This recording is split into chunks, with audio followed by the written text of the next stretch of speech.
আমরা ভবিষ্যতের চিন্তা করে দুনিয়াতে ভালো থাকার জন্য নিজে যে মাতৃভূমিতে জন্মগ্রহণ করলাম সেটাকে ছেড়ে অন্য কোনো জায়গায় যে অর্থাৎ বিদেশে যে পাড়ি জমাই শুধুমাত্র নিজের পরিবার পরিজন কে ভালো রাখার জন্য অথবা নিজে ভালো থাকার জন্য, নিজের পরিবার পরিজনকে ভালো রাখার সাথে সাথে যেন আমরা নিজেরা ভালো থাকতে পারি, সেজন্য আমরা স্বদেশ ছেড়ে বিদেশে যে পাড়ি জমাই।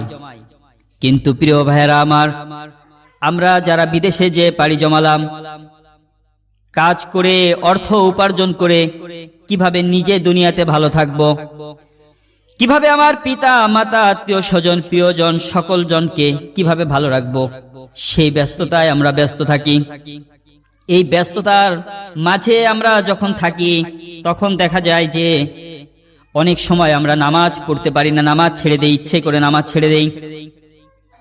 আমার আল্লাহ রব্বুল আলামিনের কাছে কঠিন জবাব দিতে হবে, আল্লাহ রব্বুল আলামিনের কাছে কঠিন জবাব দিতে হবে জন্য যে আমি তোমাকে যে জীবন দান করলাম, হায়াত দান করলাম, আমার দেওয়া জীবন নিয়ে, আমার দেওয়া হায়াত নিয়ে তুমি অর্থ উপার্জন করছো, বিদেশে আসছো, ভালো কথা, অর্থ উপার্জন করো, কিন্তু আমি আল্লাহর বিধানকে ছেড়ে দেওয়ার কারণে কিয়ামতের ময়দানে মৃত্যুর পর জগতে, এমনকি দুনিয়াতেও হতে পারে, মৃত্যুর পর জগতে কিন্তু তোমাকে শাস্তির সম্মুখীন হতে হবে। আজ নামাজ রোজা ভালো সবকিছুকে ছেড়ে দিয়ে পরিবারের চিন্তায় যখন আমরা বাইরে অর্থ ইনকাম করছি, আনছি, আমার সেই অর্থ খেয়ে আমার পরিবারের লোকও দেখা যায় যে ভালো কাজ করে না। বিদেশি ভাইয়ের সন্তান সে তার বাবার অর্থে অপরাধ করছে, তার বাবার অর্থ দিয়ে জুয়া খেলছে। বিদেশির স্ত্রী স্বামীর পরিশ্রমের অর্থ দিয়ে সে অন্যায়ের পথে হাঁটছে, খারাপ কাজ করছে, গোপনে অন্যায় করছে।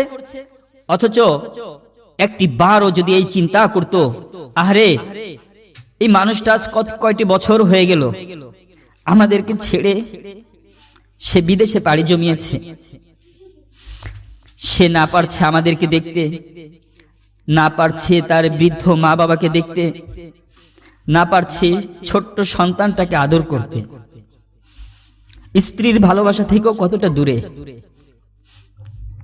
সারাদিন অফিস করার পরে আমার বিদেশি ভাইরা যারা বিদেশে আছে, বাসায় যখন ফিরে, বাসায় ফেরার পরে দেখা যায় যে পরিশ্রমের কাজ করে আসছে, কাপড়টা নোংরা হয়ে গেছে। এভাবে অনেক নোংরা কাপড় জমে যায়, তখন এই সবগুলি কাপড় নিজেকে ধুতে হয়। শুধু কাপড় ধোয়াই নয়, এদিকে কাপড় ধোয়ার মাঝে ক্ষুধায় তৃষ্ণায় ক্লান্ত হয়ে পড়ছে, আবার রান্নার ব্যস্ততা আছে। তখন আমার এই প্রবাসী ভাই আবার কাপড় ভিজিয়ে রেখে রান্নায় চলে যাচ্ছে। সে রান্না করে এসে খেয়ে দিয়ে রাত বেজে যায় 12টা 1টা, তখন একটু আরামের জন্য বিছানায় মাথা দেয়।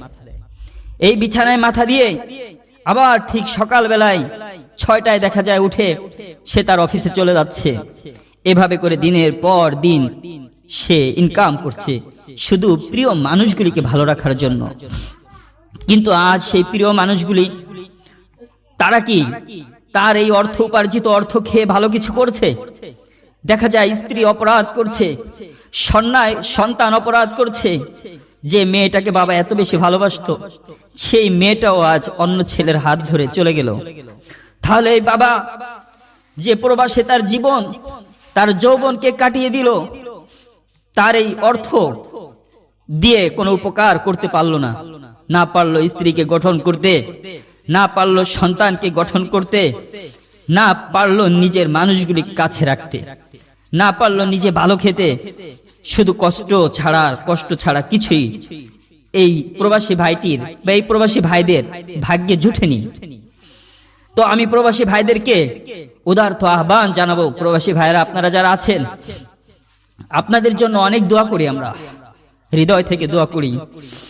আমার একটি ভাই এদেশ থেকে যখন বিদেশে যায়, বড় স্বপ্ন নিয়ে যায়, এত হার্ড কাজ করে দেখা যায় যে বিল্ডিং এর কাজ করতে যে উপর থেকে পড়ে শরীরের সবগুলি হাড্ডি ভেঙে গিয়েছে।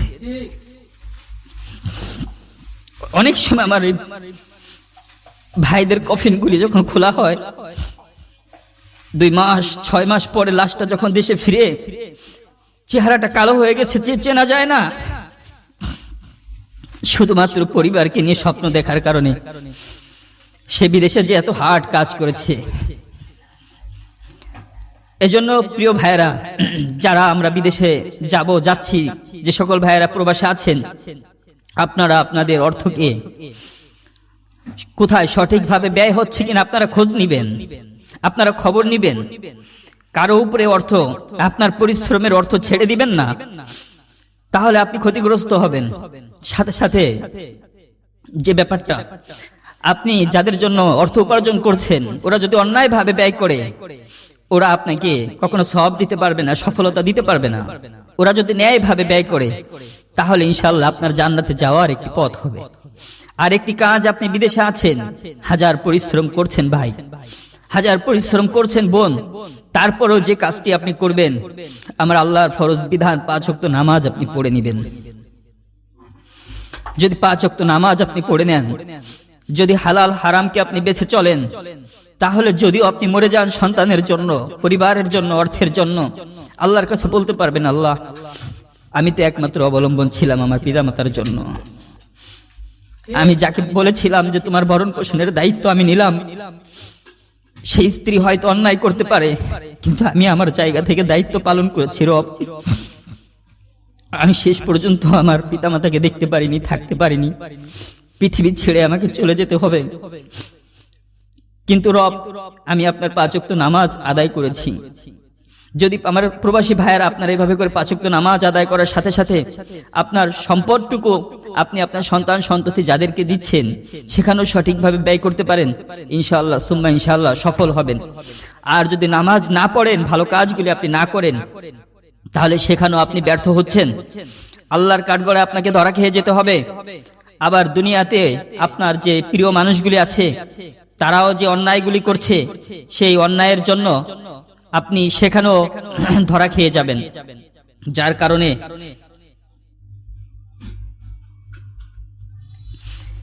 এই জন্য প্রিয় ভাইরা, উদারত আহ্বান জানাবো প্রবাসী ভাইদেরকে, আপনারা আপনাদের জীবনকে গঠন করুন ইসলামের আলোয়।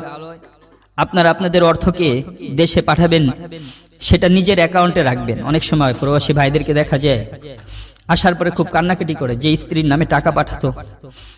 স্ত্রী হচ্ছে একটি পরগাছার ন্যায়, যদি ভাগ্য ভালো হয় কারোর জন্য সেটা ভালো, আর যদি ভাগ্য খারাপ হয় সেটা কারোর জন্য চরম খারাপ, অমঙ্গল, ক্ষতিকর।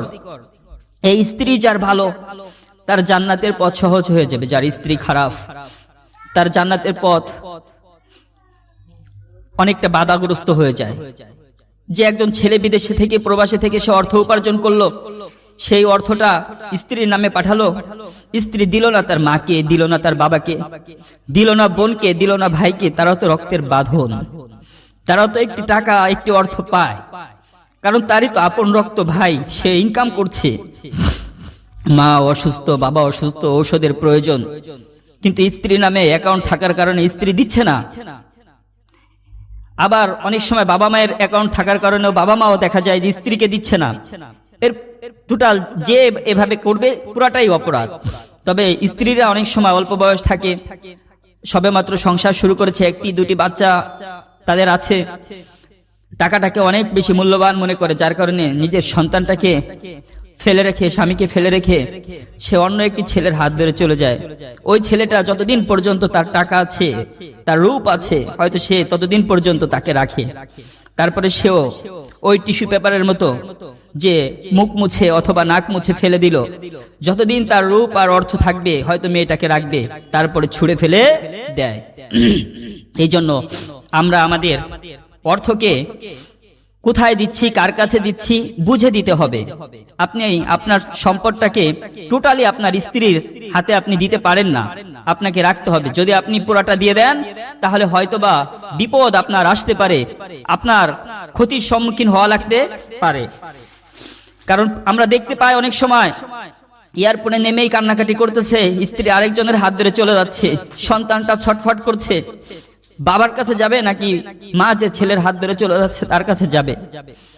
এদিকে ছেলেটা খুব কান্নাকাটি করছে যে আসো দেখো, তুমি চলে আসো, টাকা পয়সা যা নষ্ট করছো অসুবিধা নাই, তুমি আমার ঘর সংসার করো। কিন্তু সে এতটাই পরগাছার ন্যায় যে এতদিন এই গাছের উপরে, এই ছেলেটার ঘাড়ের উপরে বসবাস করেছিল, কিন্তু আজ সে এই ছেলেকে ছেড়ে দিয়ে আরেকটি গাছের ঘাড়ের উপরে বসে বসবাস করতে চায়।